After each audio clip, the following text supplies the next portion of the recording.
সমাজটা আজ নেশায় আসক্ত হয়ে গেছে। পরিবার পরিজন বয়স্ক মানুষ থেকে আরো তারা উঠছে।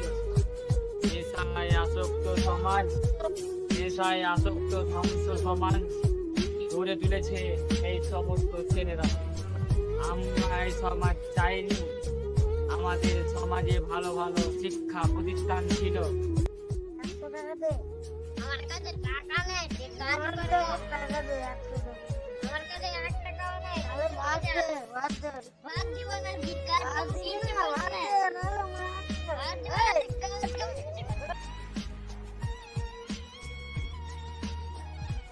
তুই কাজ কাম করিস না, তুই আমার কাছে ভাত খেতে আসছিস, তুই চলে যা, তোকে আমি ভাত খেতে দিব না। সমাজে যা দিন দিন নেশায় আসক্ত হচ্ছে, পরিবার স্বজন সবার সাথে শুধু মারপিট আর কি হয়েছে এদের বাড়িতে?